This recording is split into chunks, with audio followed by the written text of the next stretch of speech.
Single mother comes to the aid of an elderly man on the sidewalk and discovers he is her long-lost father. Emily Johnson was hurrying down the streets of the West Village neighborhood in New York when she saw the elderly man collapsed on the sidewalk.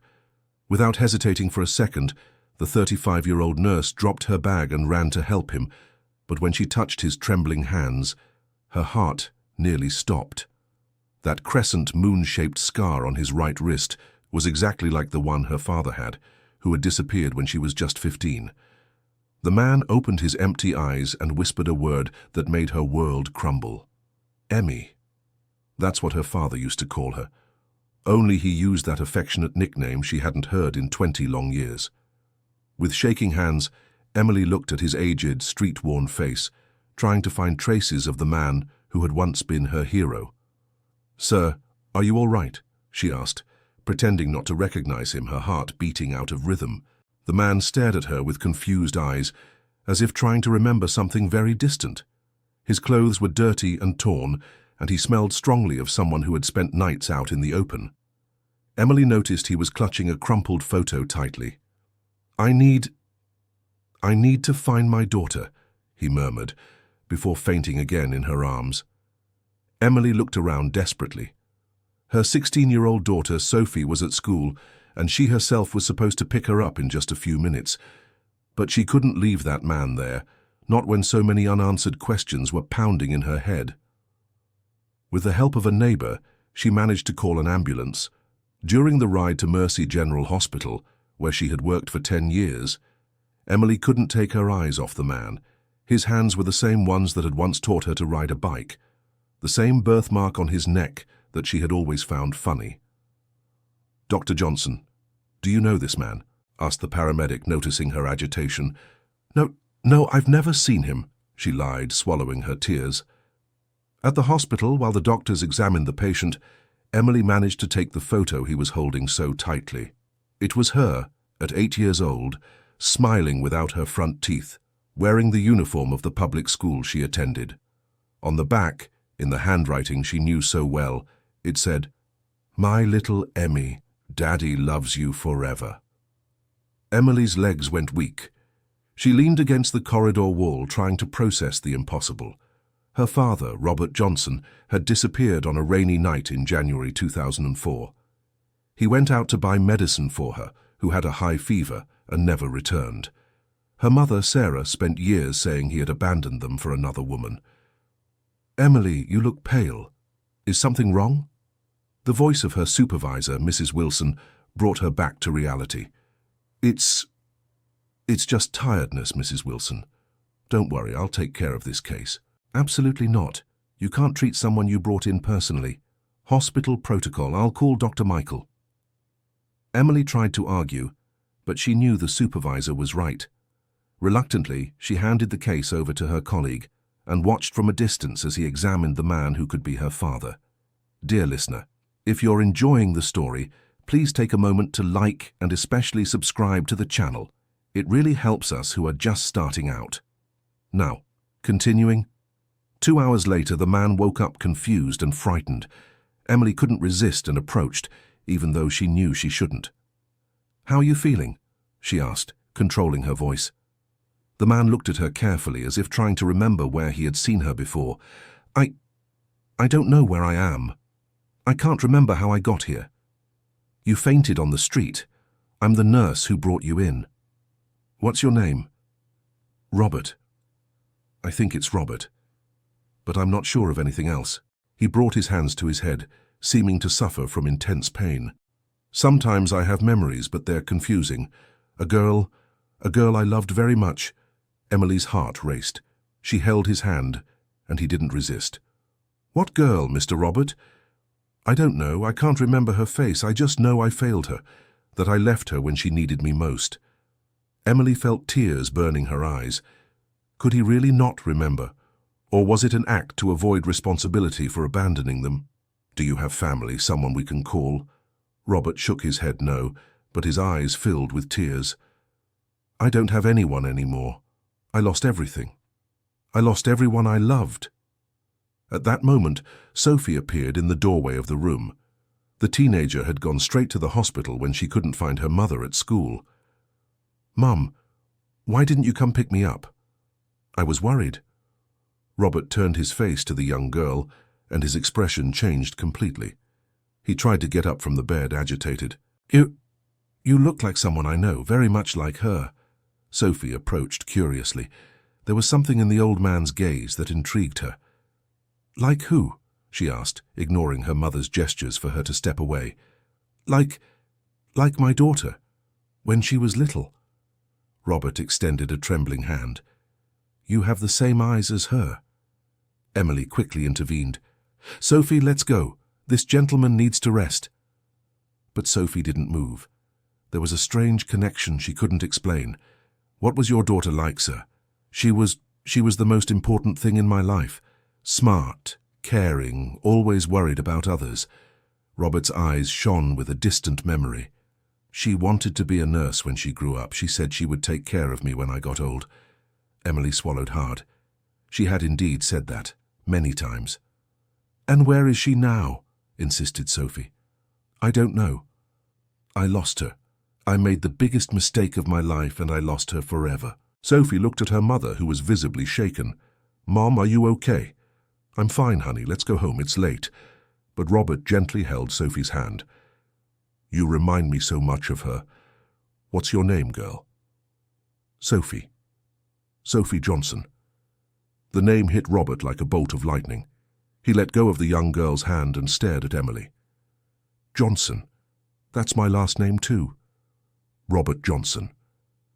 Emily could no longer hide. Tears streamed freely down her face. "Sophie, wait outside. I need to talk to this gentleman." "But, Mom—" "Go, honey, please." Reluctantly, Sophie left the room but stayed by the door trying to listen. Emily approached the bed, her heart beating so loud she was sure he could hear it. "Sir, Robert, do you really not remember me?" He studied her carefully, as if seeing a ghost. There's something familiar about you, but I can't remember properly." "I'm Emily. Emily Johnson. Your daughter." The silence that followed was deafening. Robert turned pale and began to tremble. That's impossible. My daughter was a child. I was 15 when you disappeared." "It's been 20 years, Dad." The word Dad came out of her mouth for the first time in 2 decades, and it was as if she were a child again, begging for him to come back. Robert brought his hands to his chest, breathing with difficulty. "No, it can't be. I can't have a daughter. I don't deserve to have a daughter. Why did you leave? Why did you abandon us?" I don't remember abandoning anyone. I only remember waking up in a hospital many years ago, not knowing who I was or where I came from." Emily sat in the chair next to the bed, trying to process that information.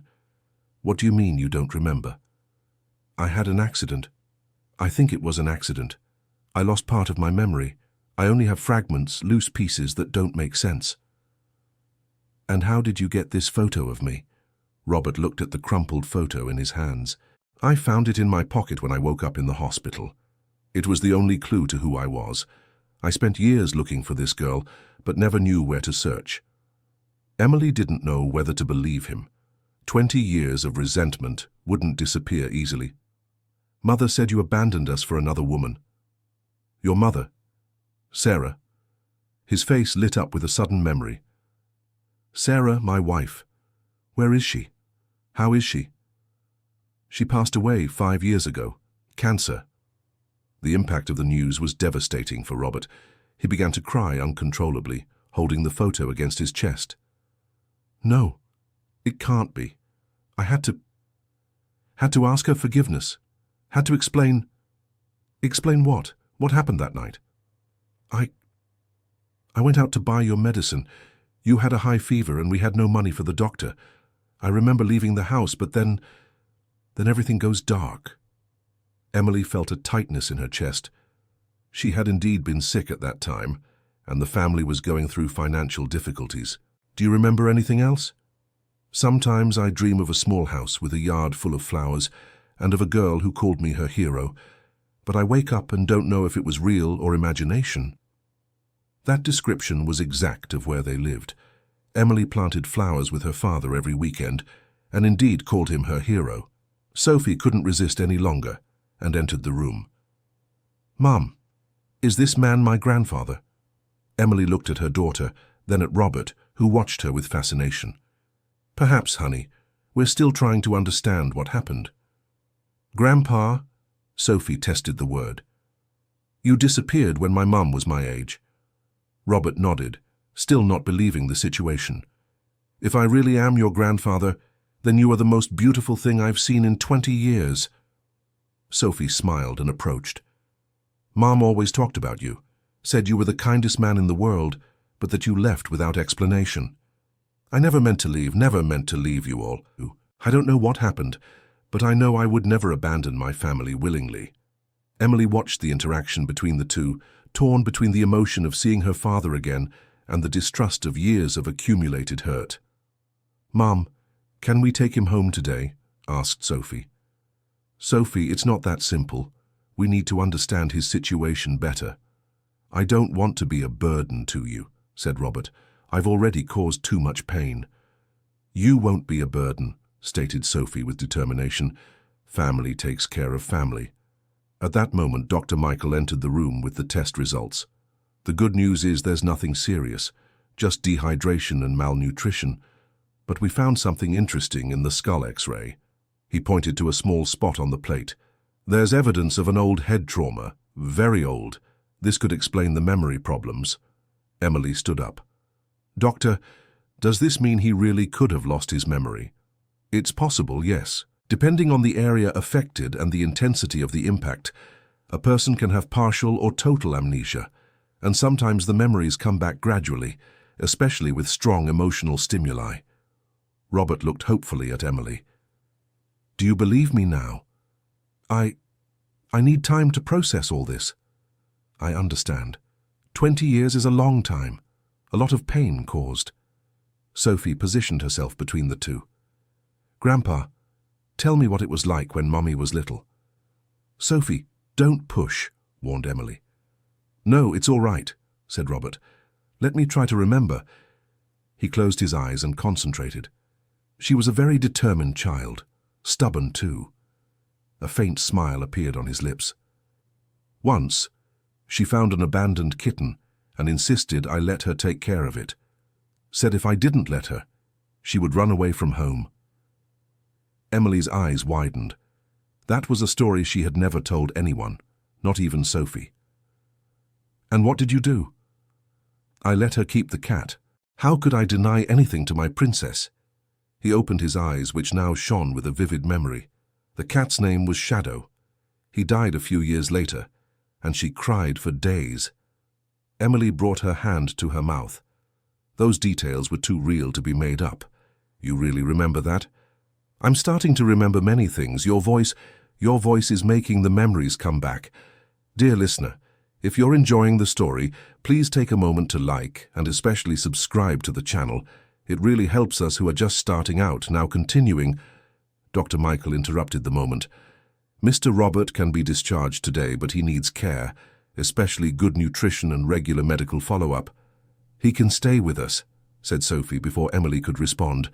"Daughter, Mum, he's our family, and he needs us." Emily looked at her father, who seemed like a man broken by years of suffering on the streets. "All right, but temporarily, until he recovers." The relief on Robert's face was visible. "Thank you, Emmy. Thank you for giving me a chance." Hearing the nickname again, Emily felt her heart tighten. Maybe he really was a victim of circumstances. 2 hours later, they were in the simple apartment where Emily and Sophie lived in the Astoria neighborhood. Robert observed everything with curiosity, as if trying to fit that environment with his fragmented memories. "The house you lived in was different," he said, sitting cautiously on the sofa. "We moved after you disappeared. Mother couldn't afford the rent on her own anymore." "And your father? Sophie's father?" "I didn't have a father," replied Sophie. "Just me and Mommy always." Robert looked questioningly at Emily. "I got pregnant at 19. Sophie's father didn't want to take responsibility." "I'm sorry. You didn't deserve to go through that alone." "I wasn't alone. I had Mother with me. And did she ever talk about me? Emily hesitated before answering. At first she said you would come back. After a few years, she started saying you had abandoned us. In her last years of life, she never mentioned your name again. She was angry with me. She was, and so was I. Emily's brutal honesty made Robert lower his head. I deserve that anger. Grandpa, tell more stories about Mommy, interrupted Sophie, trying to ease the tension. Let him rest, daughter. It's been a very difficult day for all of us. No, I want to tell, said Robert. I need to remember. I need to recover these lost years. He settled better on the sofa and looked at Sophie.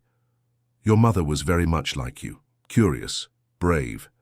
She always stood up for the weaker kids at school. Mommy still does that. She's the best nurse at the hospital. A nurse? Robert smiled. She managed to fulfill her dream. Because of you, said Emily softly. So you always said I had a calling for taking care of people.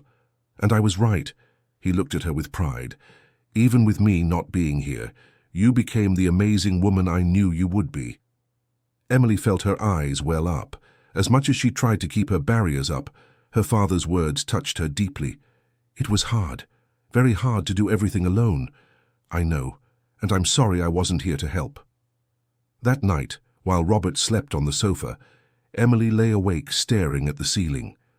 20 years of unanswered questions were beginning to find possible explanations, but there were still so many doubts. In the next room, Sophie couldn't sleep either.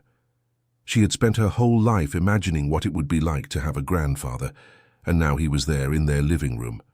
The next morning, Emily woke up to the smell of coffee. As she went to the kitchen, she found Robert preparing breakfast. I hope you don't mind. I woke up early and thought I'd return your kindness. You didn't have to. Oh, but I did. I can't just be a burden here. Emily watched his movements in the kitchen. There was something familiar about how he stirred the sugar into his coffee, how he held the mug. Do you remember doing this before? I remember making coffee every day for my family. It was one of the happiest moments of my day. Sophie appeared in the kitchen, still in her pajamas. Good morning, Grandpa. Did you sleep well? I slept better than I have in years. Thank you for having me. We're family, said Sophie, giving him a kiss on the cheek. The young girl's ease with Robert contrasted with the tension that still existed between him and Emily. Sophie, go get ready for school. Can I skip today? I want to stay here and talk with Grandpa. Absolutely not. Education comes first. Your mother is right, said Robert. Studies always come first. That's what I used to tell her when she was little. And did I listen? Asked Emily. Most of the time, you were always a responsible girl. After Sophie left for school, Emily got ready for work. Will you be all right here alone? I will, and I promise I won't touch anything. I don't want to cause any more trouble. You're not causing trouble, it's hard for me to accept all of this. I understand. If I were in your shoes, I'd have doubts too. Emily hesitated for a moment before leaving. Dad, there's a little market on the corner. If you need anything. It was the first time she had consciously called him Dad since their reunion. Robert felt his eyes fill with tears. Thank you, Emmy. Thank you for giving me this chance. At the hospital, Emily had trouble concentrating on her work. Her colleagues noticed her distraction. Emily, you seem off today. Is something wrong? Asked Jennifer, her best friend at the hospital. It's just, remember that man I brought in yesterday? The homeless man, yes, I remember. Why? I think he's my father. Jennifer nearly dropped the medication she was preparing. Your father? How? Your father disappeared years ago. Exactly, and I think I found him. Emily, are you sure? After all this time? He knows details about my childhood that only my father would know, and the tests showed he had an old head trauma. My God. So now what? I don't know. I'm confused. Part of me wants to believe he's a victim of circumstance. Another part is still angry about all those lost years. And your daughter? Sophie has already adopted him as her grandfather. She has that 16-year-old innocence. Maybe that's what you both need, a little innocence to heal old wounds. During lunch, Emily received an unexpected call. "Hello?" "Emily, it's Aunt Margaret." Margaret was her mother's older sister, and they hadn't spoken in over 2 years due to a family feud. "Aunt Margaret, how did you get my number?" "I got it from Mrs. Rose, your neighbor. I need to speak with you urgently." "About what?" "About your father." "I heard he showed up." Emily's heart raced. "How did you hear?" "News travels fast in the neighborhood. Is it true?" "Maybe. Why do you want to know?" "Because there are things about his disappearance you need to know. Things your mother made me swear I would never tell." "What things?" "I can't say over the phone. Can I come to your house tonight?" Emily hesitated. Her mother's family had always been complicated, full of secrets and intrigue. "All right, at 8 o'clock. And Emily, don't tell him I'm coming. At least not yet." The call ended, leaving Emily even more anxious. What secrets had her mother kept about her father's disappearance? When she arrived home in the late afternoon, she found Robert tidying up the apartment.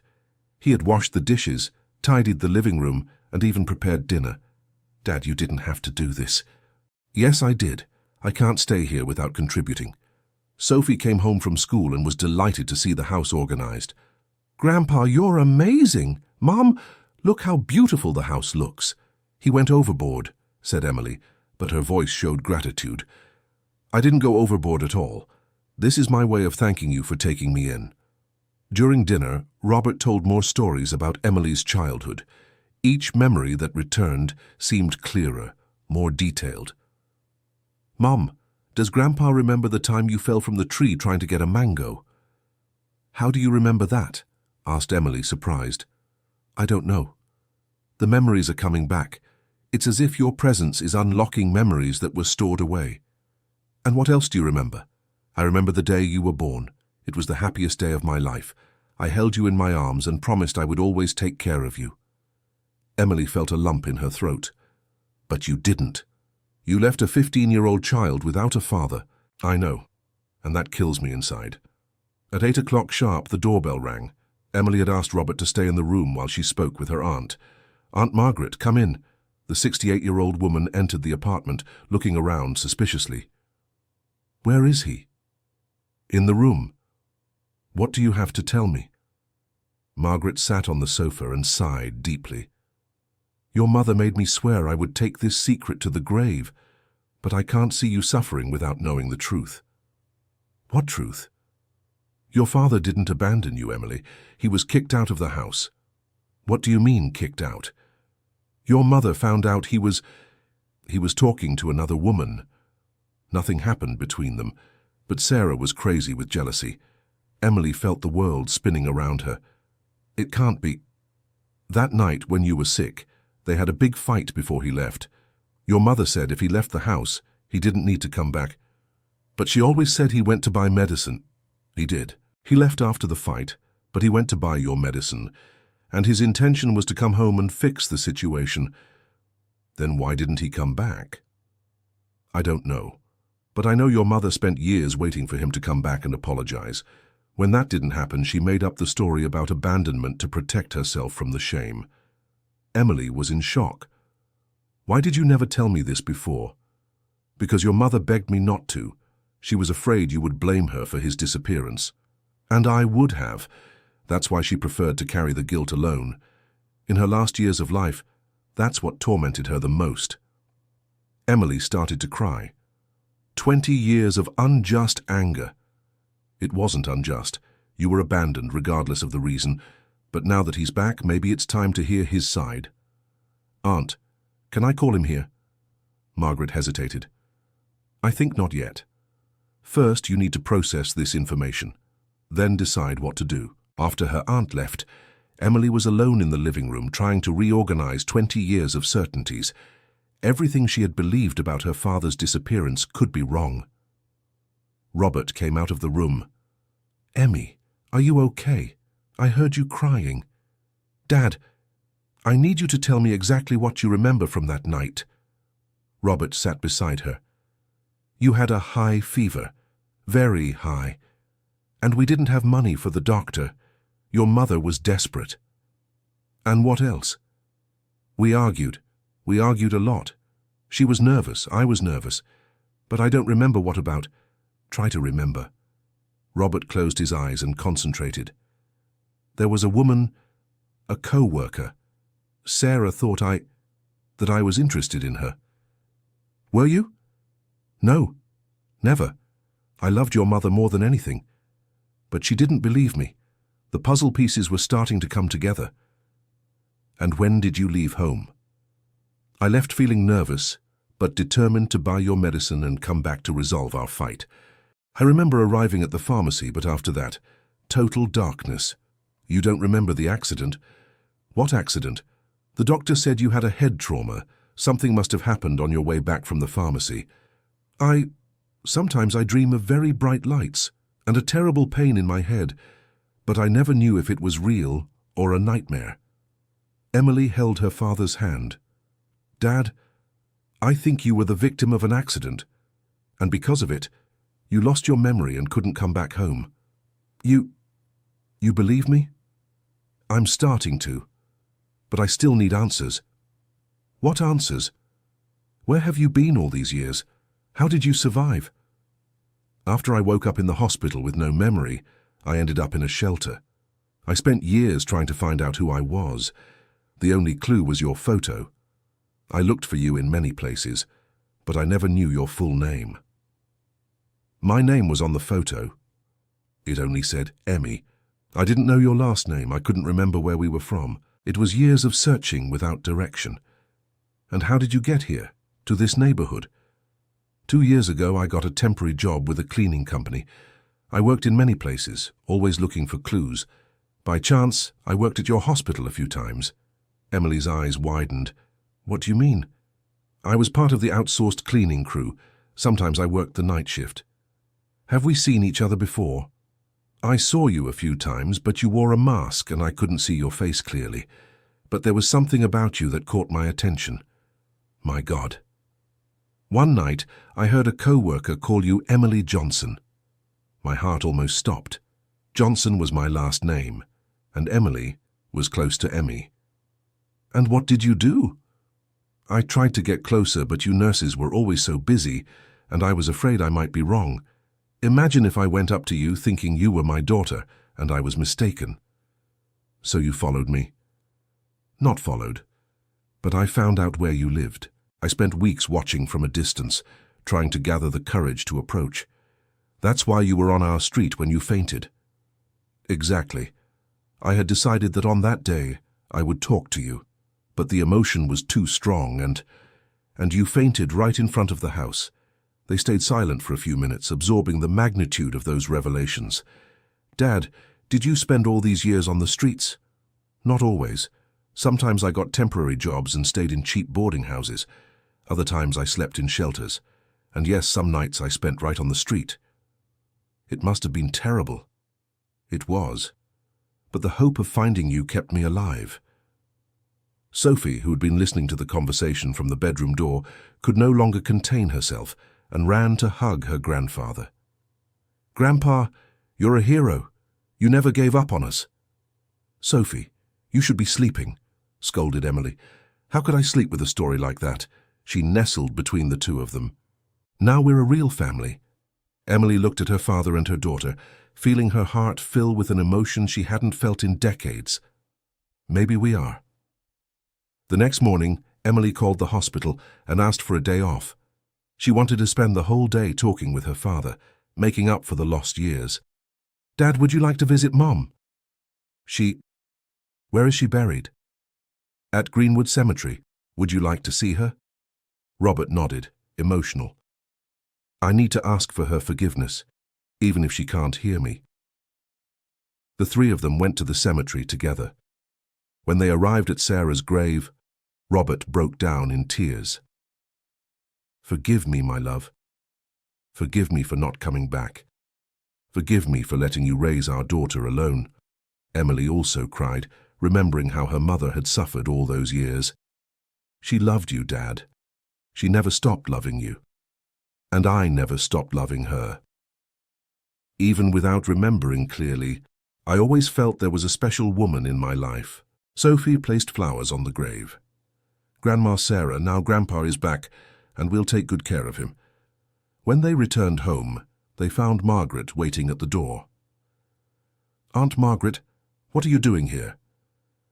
"I came to apologize to him, and to tell you some things that might help you." Inside the house, Margaret looked at Robert with tears in her eyes. "Robert, do you forgive me for keeping secrets all these years?" "There's nothing to forgive, Margaret. You were protecting Sarah's memory. Sarah never forgave herself for your fight. In her last years, that's what tormented her the most. And I never forgave myself for not being able to come back home. Robert, I have something that might interest you." Margaret took an old box from her purse.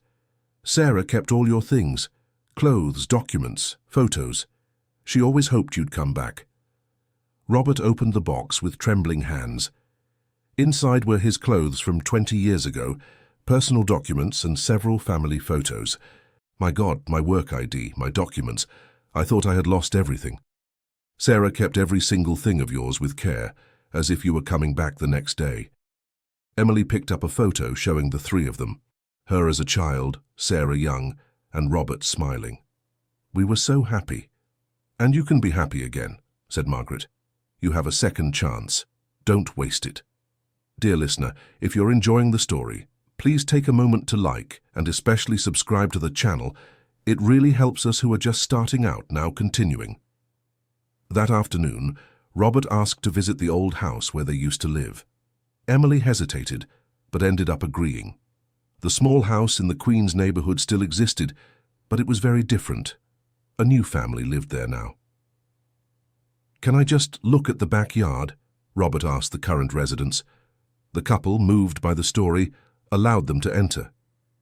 In the backyard, Robert pointed to an abandoned flower bed. "That's where you used to plant your flowers, Emmy. Roses, daisies, sunflowers. You remember that?" "Yes, now I do. The memories are coming back clearer and clearer." He pointed to a large tree at the back of the yard. "And from that tree, you fell trying to get a mango. You cried more from fright than from pain." Sophie watched, fascinated. "It's amazing how his memory is returning." "It's the environment," explained Emily. "The doctors say familiar places can stimulate memory recovery." Robert approached the tree and touched the trunk. "I remember building a swing here. You loved to swing in the late afternoon." "I really did. It was my favorite toy for years." "Can I show you something?" said the current resident of the house. He led them to the back of the yard and pointed to a large rock. "We found this when we renovated the garden. It seems someone buried it a long time ago." Robert approached and turned pale. It's a time capsule. We made that." "What do you mean?" asked Emily. "You wanted to save your most important things for when you grew up. We buried a can with your treasures." The resident allowed them to dig up the can. Inside were Emily's childhood drawings, a family photo, and a letter written in the shaky handwriting of an 8-year-old child. Emily read the letter aloud. "To my future self, I hope that when you read this, Daddy still lives here with us. He is the best father in the world and will never abandon me. Signed, Emily Johnson, age 8. Everyone fell silent. The innocence of that unfulfilled promise was heartbreaking. "I broke that promise," said Robert, crying. "No, Dad, circumstances broke it, not you." "Mom, can we take the capsule home?" "Of course, honey." On the way back, Robert stopped at a flower shop. "I want to buy flowers for you. Yellow roses, just like the ones we used to plant together." "Dad, you don't need to spend money." "Yes, I do. I have 20 years of gifts to make up for."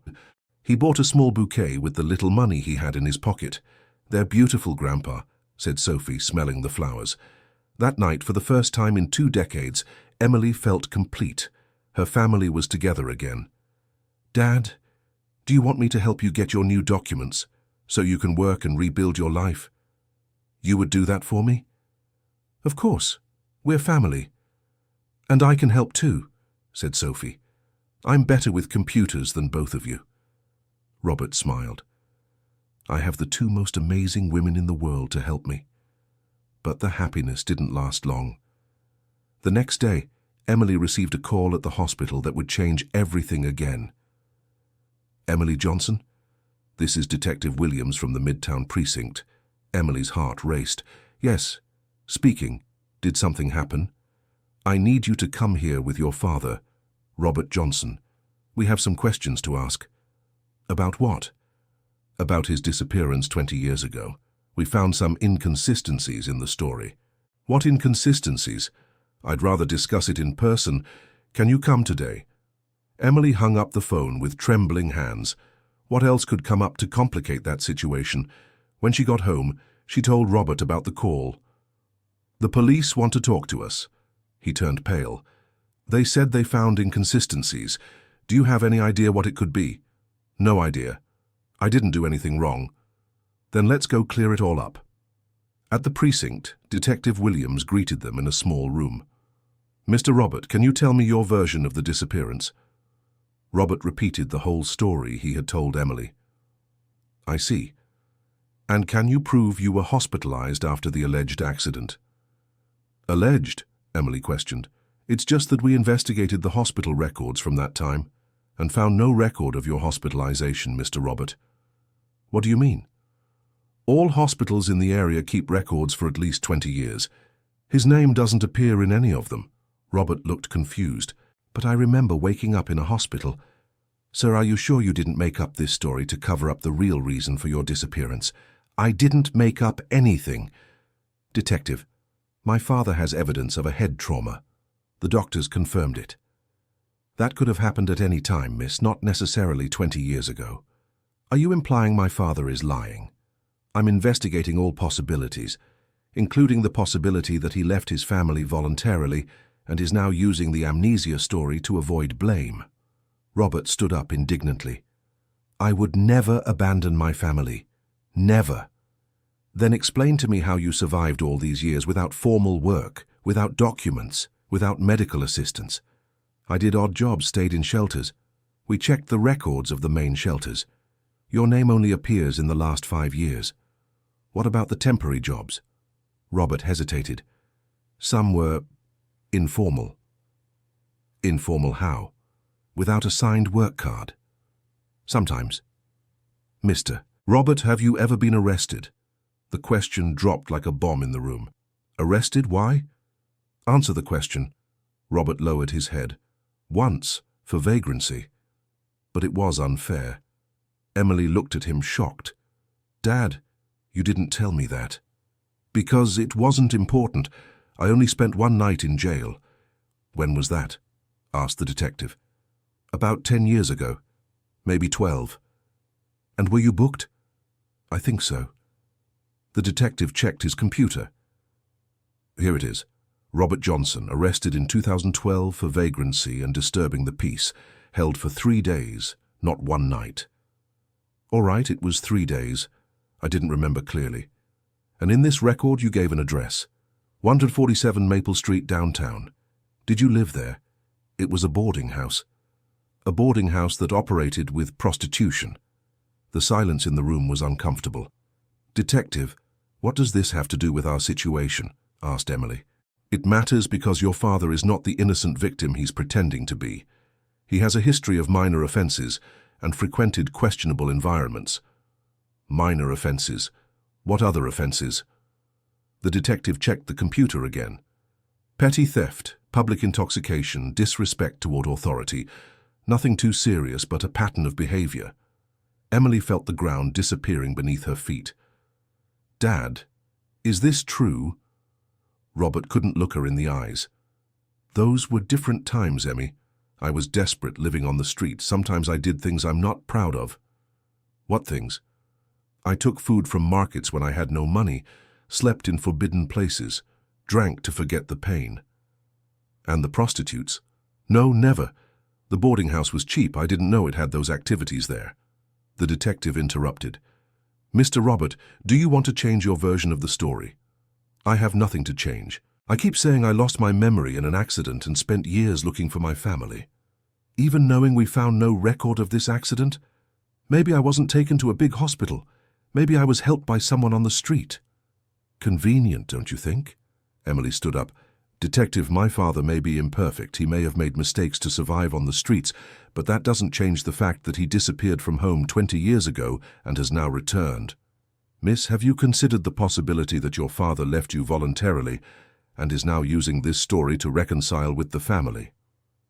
He knows details about my childhood that only my real father would know. Details he could have found out by watching you from afar. By his own account, he's been watching you for months. Emily fell silent. It was a terrible possibility, but it was possible. Detective, can we leave? My father isn't a suspect in any current crime. You may. But I recommend caution, miss. People aren't always what they seem to be.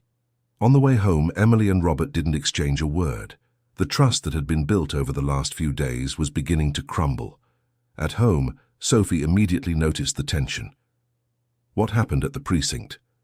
Nothing much, lied Emily. Mum, I know when you're lying. Robert sat on the couch, defeated. Sophie, your mother found out I'm not the perfect man you thought I was. What do you mean, Grandpa? She found out that to survive on the streets I did things I'm not proud of. Petty theft, drinking too much, sleeping in inappropriate places.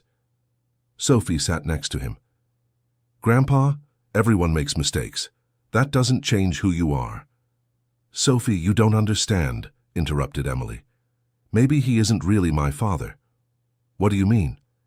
Maybe he made up this whole amnesia story to get close to us. Mom, how can you say that? Because there's no medical record that proves his story. Robert looked at Emily with tears in his eyes. Emmy, do you really believe I could tell such a cruel lie? I don't know what to believe anymore. Then let me prove it to you. How? Take me for a DNA test. If I'm really your father, the result will show it. The suggestion took Emily by surprise. You would do that? I would do anything to prove I'm telling the truth. How long does a test like that take? I think about 15 days. All right. Let's do the test. Sophie clapped her hands. We'll finally have absolute certainty. And if the result is negative? Asked Emily. Then I'll leave your lives forever, replied Robert. But if it's positive, do you promise to believe me? Emily hesitated before answering. I promise. A week later, they went to the lab for the genetic material collection. The process was simple, but the tension was palpable. In a week we'll have the results, said the technician. During that week of waiting, the relationship between Emily and Robert became strained. She continued to treat him well, but kept some emotional distance. Sophie, on the other hand, remained close to her grandfather, refusing to doubt him. Grandpa, no matter what the test results say, you'll always be my grandpa in my heart. Thank you, dear. You've been my strength during these difficult days. Mom will regret having doubted you. I don't blame her. After 20 years of abandonment, it's natural to have doubts. But you didn't abandon us. I'm sure of it. How can you be so sure? Because someone who abandons their family wouldn't carry a crumpled photo in their pocket for 20 years. Someone who abandons their family wouldn't cry when talking about their children. Someone who abandons their family wouldn't come back. The teenager's wise words deeply touched Robert. Oh, you're very mature for your 16 years. I had to be. I grew up with just Mum. And she did an incredible job raising you. At work, Emily remained distracted. Jennifer noticed her concern. How are things at home? Complicated. We're waiting for the DNA test results. Do you think he's not your father? I don't know. There are many inconsistencies in his story. But you said he knows intimate details from your childhood. He does. But as the police said, he could have found out those things by watching us. Emily, can I give an opinion? Of course. A man who wanted to take advantage of you wouldn't suggest doing a DNA test. He'd be taking a very big risk of being exposed. Emily stopped organizing the medications. You're right, I hadn't thought of that. And another thing, a con artist would choose a rich family to take advantage of, not a single nurse raising her daughter with difficulty. That's also true. Maybe you're letting the fear of being hurt again cloud your judgment. Maybe. That night, Emily watched Robert helping Sophie with her math homework at the kitchen table. I don't understand this problem, Grandpa. It's simple. Look here. He explained the exercise with patience, exactly the same way he used to explain to Emily when she was a child. I get it. You explain better than my teachers. It's just that math was always my strong suit. Emily remembered that her father really was always good at math. He was the one who helped her with schoolwork. Grandpa, tell me what life was like for you before I was born. Your mother and I met at a St. John's festival. She was beautiful, wearing a little blue floral dress. Emily's eyes widened. Her mother really did have a dress like that, which she kept carefully in a box in the closet. And how did you ask her out?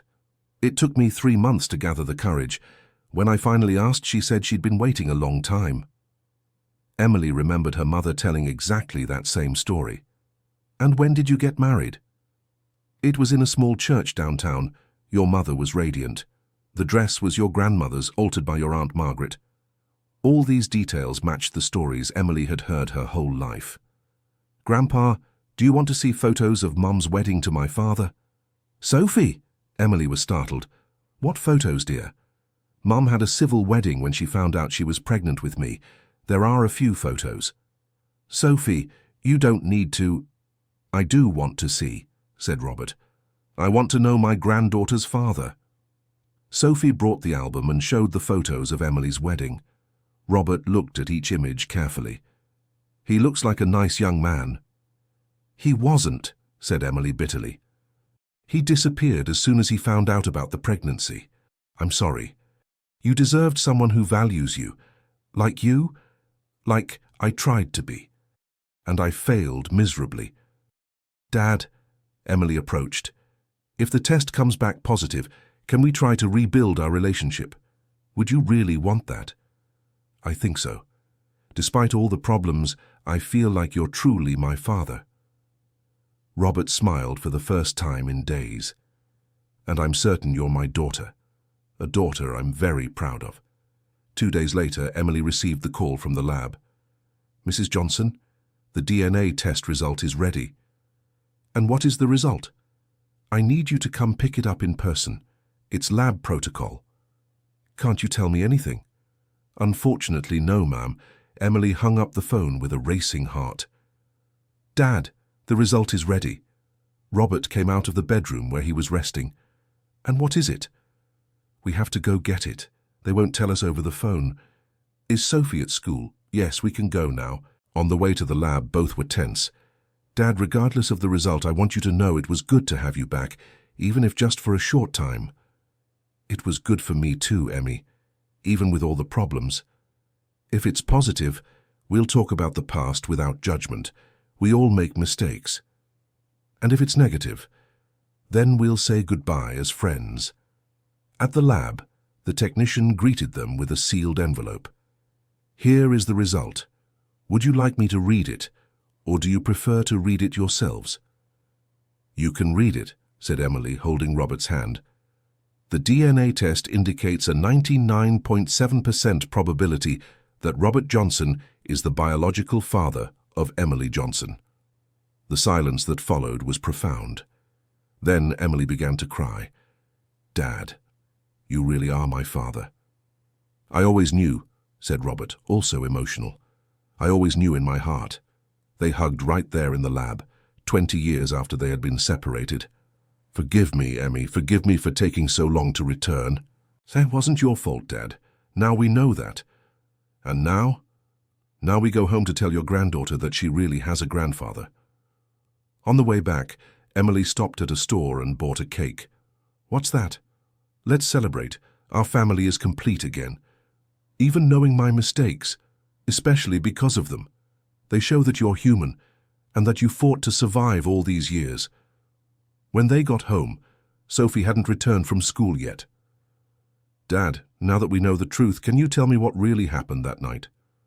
Robert sat on the couch and closed his eyes, making an effort to remember. I left the house upset because of our fight. I got to the pharmacy, bought your medicine and some other supplies. On the way back, I took a shortcut through a dark street. And then? I remember seeing a car coming very fast. I tried to move away, but it hit me. After that, I only remember waking up a long time later, not knowing where I was, And why was there no hospital record? Because I didn't go to a hospital. I was helped by homeless people who found me lying there. They took me to a makeshift shelter under an overpass. And you stayed there all this time? No. When I got better physically, I tried to return home, but I couldn't remember the exact address. I had memory fragments, but nothing complete. And the photo? It was in my pocket when the accident happened. It was my only link to the past. Dad, did you try looking through the police? Yes, I did. But without documents, without remembering the family's full name, they couldn't help much. Why didn't you come back to our neighborhood? I came back several times, but the house was empty. You had moved. True. Mom couldn't pay the rent alone. And we didn't know where you had gone. Emily held her father's hand. 20 years lost because of a stupid accident. But now we're together again, and we won't be separated anymore.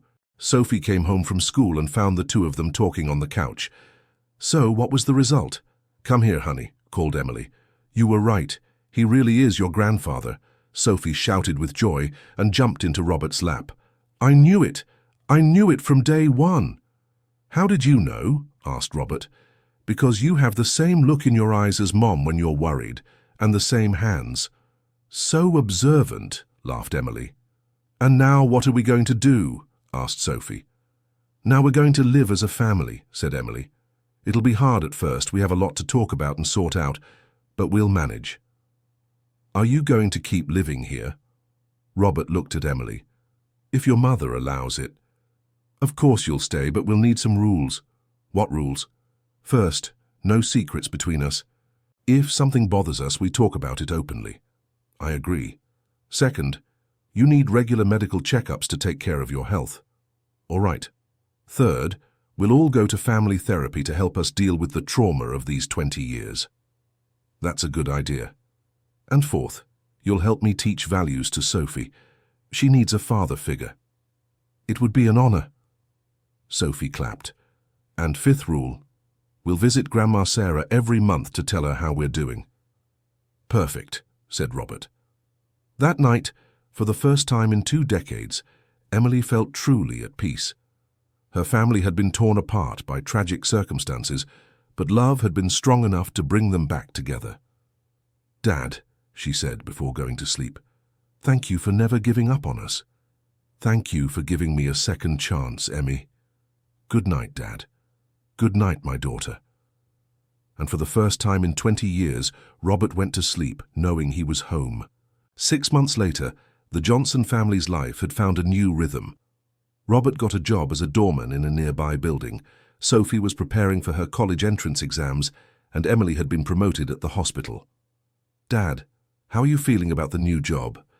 Much better than I imagined. It's good to have a routine again. And the therapy sessions. They're helping a lot. Dr. Henry said my memory might keep improving with time. That's good. And Sophie? How is she handling everything? Better than both of us, she has impressive maturity. Takes after her grandfather, joked Emily. Takes after her mother. At that moment, Sophie entered the kitchen with a letter in her hand. Mom, a letter came for Grandpa. Robert took the envelope and turned pale when he saw the sender. What is it, Dad? It's from the lawyer at the cleaning company where I used to work. It could be something good. Robert opened the letter and read silently. Dad? They want to hire me officially, with a proper contract. That's wonderful, but not in cleaning. It's as a security supervisor. They say I know the hospital well and would be perfect for the position. Emily hugged her father. Dad, that's amazing. You deserve every good opportunity. Do you think I can do it? It's been so long since I've had responsibilities. Of course you can, said Sophie. You're the bravest man I know. Brave? Anyone who survives 20 years on the streets looking for their family is brave. Robert smiled with tears in his eyes. You too are the reason for my strength. And you are ours, replied Emily. 1 year later, on the 2-year anniversary of their reunion, Emily organized a small party at home. Dad, make a wish before you blow out the candles. My wish already came true. I have my family back. Then wish for something new. Robert thought for a moment. I wish that we have many years ahead to make up for lost time. He blew out the candles and everyone applauded. Grandpa, can I make a wish too? Of course, dear. I want you to be the one to walk me down the aisle at my wedding.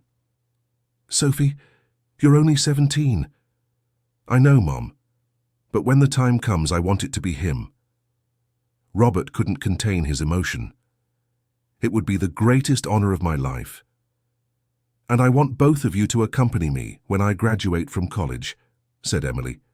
You're going to college, Mom. I thought about studying psychology to help other families who went through situations like ours. What a beautiful idea, said Sophie. And I'll support you in everything, promised Robert. That night, while tidying up the house after the party, Emily reflected on the journey they had been through.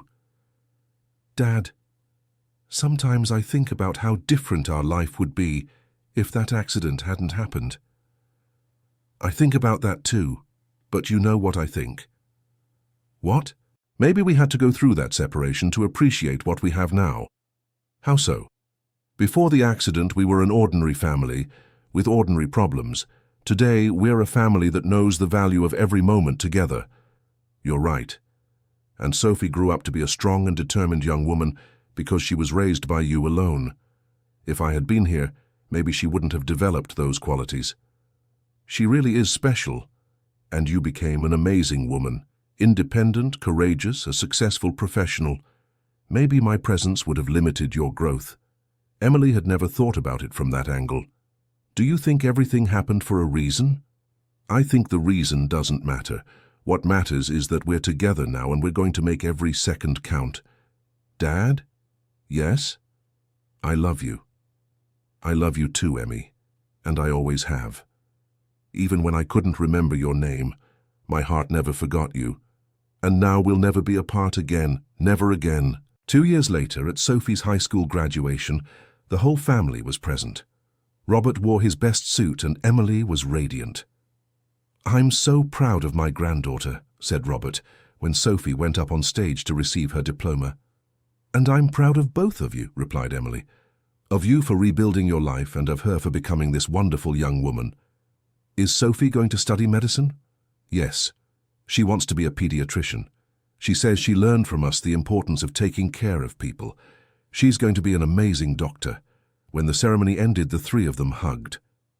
Grandpa, thank you for coming back in time to see my graduation. I wouldn't miss it for anything in the world. And now it's your turn, Mum. Next year is your psychology graduation. If I can manage college, work, and family. You'll manage, said Robert, and I'll be here to help with whatever you need. We're a team, said Sophie. The best team in the world, agreed Emily. At the graduation party, Emily watched Robert chatting animatedly with other parents. He had completely transformed. The burdened man she had found on the sidewalk was now confident, well-dressed, and integrated into society. What are you thinking about? Asked Jennifer, who had been invited to the party. About how life can surprise us. 3 years ago, I was a bitter single mother haunted by the past. Today, I have a complete and happy family. You deserve this happiness. Jennifer, can I ask you a question? Of course. Do you think I did the right thing by giving him a second chance?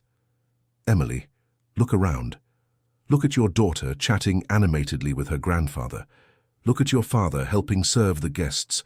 Look at you, happier than I've ever seen you. The answer is right here. You're right. You're a real family. Not perfect, but real. And that's what matters. That night, back at home, the three of them sat on the porch to talk. Dad, are you happy? Happier than I deserve to be. I have a job I like, a house that's my home, and the two people I love most in the world. And you don't miss life on the streets? I miss the freedom sometimes. But I don't miss the loneliness. Grandpa, will you tell these stories to my children? Sophie, you don't even have a boyfriend yet. But when I have children, I want them to know the story of the grandpa who never gave up on finding his family. It would be an honor to tell these stories, and they'll know that family love is stronger than any difficulty. Robert looked up at the starry sky. You know what amazes me most about this whole story? What? The two asked. That I spent 20 years looking for you, and the ones who found me were you who found me. What do you mean? If you hadn't stopped to help me that day, Emmy, maybe I would have died there on the sidewalk. You saved my life. Anyone would have done the same. That's not true. Many people passed by me during those years. You were the only one who stopped. Because I'm a nurse, it's my instinct to care for people. No. You stopped because you have a kind heart, just like your daughter. Sophie stood up and hugged them both. I love our crazy family. Crazy why? Laughed Emily. Because it took us 20 years to find each other, but when we did, it was as if we had never been apart. It's true, agreed Robert. True love has no time. It just exists. And it will exist forever, said Emily. End of story. Now tell us what you thought of this moving story and where you're watching from. Leave your honest opinion in the comments about this family that reunited after so much suffering. Do you think Emily made the right decision by giving her father a second chance? We would love to read your reflections. Thank you so much for your company. Don't forget to leave your like and subscribe to the channel.